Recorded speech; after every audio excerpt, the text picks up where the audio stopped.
कोई no problem. चलो start करें। ओके ठीक है। देखो प्रिज्म में ये लाइट जा रही है, इसे इंसिडेंट रे बोल रहे हैं। Yes or no? इंसिडेंट सबसे पहला काम क्या करना है? नॉर्मल ड्रॉ करना है। ठीक है, ये नॉर्मल ड्रॉ किया। ये एंगल कौन सा हो गया? तो ये देखो इस रे ने जाना ये था इसका इनिशियल पाथ। एक्चुअल पाथ ये था कि नहीं था? तो देखो ये कौन से मीडियम में जा रही है? अब देखो डेंसर मीडियम में जा रही, नॉर्मल ये रहा, नॉर्मल ये है कि नहीं? तो क्या ये नॉर्मल की तरफ आएगी, नॉर्मल से दूर जाएगी?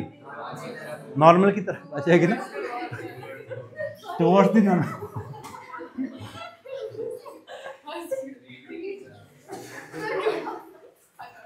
No problem. Towards the normal आएगी कि नहीं आएगी? तो ये टुवर्ड्स द नॉर्मल आ जाएगी। देखो क्लियर है, ये नॉर्मल की तरफ को आ गई ना। अब सबसे पहला काम दूसरी सरफेस पे क्या करेंगे? नॉर्मल ड्रॉ करेंगे। ठीक है, ओके। अब ये रे ने जाना ऐसे था, यस और नो? कौन सा मीडियम है बाहर? और रेयर मीडियम में कहाँ जाएगी ये? अवे हो जाएगी। तो देखो अवे जाने का मतलब है पहले ये था नॉर्मल, ये था सॉरी, और ये रे ने जाना ऐसे था, तो इससे अवे इस टाइप में आ गई है। ये कौन सी रे होगी? इमर्जेंट रे होगी। ये कौन सी है? रिफ्रैक्टेड रे। ये कौन सी है? Incident ray. क्या ये क्लियर है? तो ये रे ऐसे जा रही है, इसका पैटर्न देखना। ये एंगल आई है, ठीक है, इंसिडेंस का एंगल। नॉर्मल के साथ जो एंगल बनाता है ना, नॉर्मल दिख रहा है आप लोगों को, ये रहा नॉर्मल, इन साइड में नॉर्मल ये रहा, और ये रही हमारी रिफ्रैक्टेड रे। ये कौन सा एंगल है फिर? रिफ्रैक्शन का एंगल। ये एंगल कौन सा है? रिफ्रैक्शन का। ओके, दूसरे सरफेस पे आप देखोगे ये दूसरी सरफेस पे, दूसरी सरफेस पे ये रे है जो बाहर जा रही है, ये कौन सी है? इमर्जेंट रे। और ये रहा नॉर्मल, तो इनके बीच के एंगल को क्या बोल रहे हैं हम लोग? Angle of emergence. उसे ई से रिप्रेजेंट किया, ठीक है। अब ये बैक साइड में इसका रिफ्रैक्शन का एंगल, अगर मैं इसको यहां से मारूं ना इस तरीके से, ओके, तो यहां से ये वाला रिफ्रैक्शन का एंगल हो जाएगा। जैसे आर डैश बोला, अगर ये रे को इधर से रिट्रेस करके दिखाता ना, ये रिवर्सिबिलिटी के प्रिंसिपल के अकॉर्डिंग, अगर ऐसे जाना था इसने, तो यहां से ऐसे बेंड हो जाती है डेंसर मीडियम में, यस और नो? तो ये इस केस में ये वाला एंगल हो जाएगा हमारा। देखो ये वाला, ये क्लियर है? ये वाला एंगल हमारा रिफ्रैक्शन का एंगल होगा, इसलिए इसको आर डैश बोला। तो ये आर है, ये आर डैश है। जब ध्यान दो, ये एंगल ऑफ इंसिडेंस है कि नहीं? तो टोटल एंगल कितना? ये वाला भी आई होना चाहिए था कि नहीं होना चाहिए था? Vertically opposite angle, okay. अब अगर ये आई है, ये टोटल आई है, ये आर है, यहां तक आर है, तो बताओ ये वाला एंगल क्या हो जाएगा? तो ये आई माइनस आर हो गया। क्लियर? ये टोटल एंगल कितना है? ये वाला, ये देखो ये वाला टोटल एंगल है ई, और ये आर डैश है, तो ये कितना हो जाएगा? E minus are dash. क्या ये देखो, अब ये वाला पार्ट देखना, ये मैंने ट्रायंगल यहां ड्रॉ कर दिया, और ये वाला पोर्शन देखो, ये इमर्जेंट रे थी, इमर्जेंट रे को पीछे बढ़ाया, और इमर्जेंट रे इंसिडेंट रे के साथ में, जो ओरिजिनल पाथ है इंसिडेंट रे का, उसके साथ जो एंगल बना रहे, उस एंगल को क्या बोलते हैं हम लोग? Angle of deviation. तो ये फिगर मैंने यहां ड्रॉ कर दिया। देखो एंगल ऑफ डेविएशन ये रहा, आई माइनस आर ये रहा, और ई माइनस आर डैश ये रहा, ये वाला एंगल।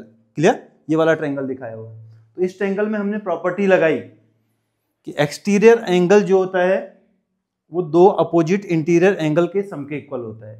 लगाया कि लगाया? ये किसी भी ट्रायंगल में प्रॉपर्टी यूज होती, तो वो लगाया मैंने। तो एक्सटीरियर एंगल डेल्टा है, इसके दो अपोजिट इंटीरियर एंगल इस ट्रायंगल में ये है, इनके सम के इक्वल कर दिया। ठीक है, थोड़ी सी रीअरेंज किया इसको, आई और ई को एक साथ ले लिया, माइनस साइन दोनों में से कॉमन ले लिया, और आर प्लस आर डैश को इस तरीके से लिख दिया। क्या इतना क्लियर है? ठीक है। अब यहाँ देखो एक और प्रॉपर्टी देखो, यहाँ पे ये देखो क्वाड्रिलेटरल दिख रहा है आप लोगों को? क्वाड्रिलेटरल के अपोजिट एंगल्स का सम कितना होगा? 180 डिग्री होगा। यहाँ देखो ये आर है, ये आर डैश है, यहाँ पे एक ट्रायंगल दिख रहा है आप लोगों को, तो ये आर है, ये आर डैश है, तो ये एंगल कितना हो जाएगा? इन सारे एंगल्स का सम कितना होना चाहिए? 180। तो ये कितना आ जाएगा? 180 minus R plus R dash.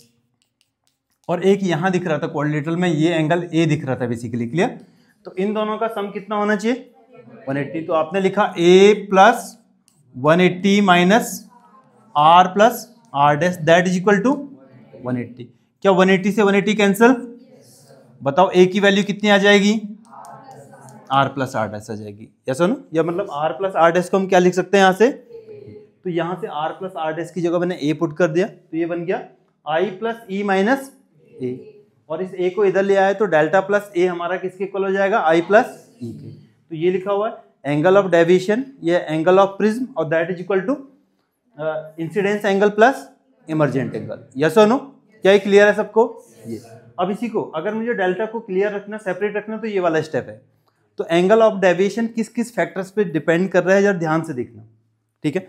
क्या एंगल ऑफ डेविएशन आई पे डिपेंड कर रहा है इंसिडेंस के एंगल पे? तो इंसिडेंस एंगल पे डिपेंड करेगा। क्या एंगल ऑफ प्रिज्म पे डिपेंड कर रहा है? ठीक है, ओके। तो अब एक और चीज आएगा, मटेरियल ऑफ द प्रिज्म, क्योंकि आपको पता है डेंस कितना कितना ये बेंड होगा, ये किस पे डिपेंड करेगा? म्यू पे डिपेंड करेगा कि नहीं करेगा? तो मटेरियल, म्यू किस पे डिपेंड करता है? मटेरियल ऑफ द प्रिज्म पे। क्या ये बात क्लियर है? और एक और फैक्टर काम आएगा यहाँ पे कि वेवलेंथ, लाइट की वेवलेंथ पे भी डिपेंडेंसी होगी, क्योंकि हर एक वेवलेंथ उतना नहीं बेंड होगी। ये पता ना आप लोगों को? वेवलेंथ हर अपने different different wavelength different different order में क्या होगी, यहाँ से बेंड होगी। तो ये पता आपको सबसे कम बेंडिंग किसकी होगी यहाँ पे? याद करो याद करो। और सबसे ज्यादा किसकी बेंडिंग होगी? वायलेट की। ये वायलेट की सबसे ज्यादा बेंडिंग हो रही होगी। इसकी वेवलेंथ क्या है? वेवलेंथ क्या है इसकी? वायलेट की सबसे कम है, ठीक है, ओके। तो इसकी स्पीड भी सबसे कम होगी, तो इसलिए बेंड हो जा रही, देखो। और सबसे ज्यादा वेवलेंथ किसकी होगी? रेड की। तो रेड यहाँ सबसे कम डेविएट होगी बेसिकली ये डेविएशन के पैटर्न पे। तो मतलब वेवलेंथ पे भी डिपेंड हो रहा कि नहीं हो रहा एंगल ऑफ डेविएशन? तो angle of deviation in 4 factors पे काम करेगा। क्या लिख सकते हैं इनको? Yes or no? ठीक है, तो लिखो आप लोग जल्दी से।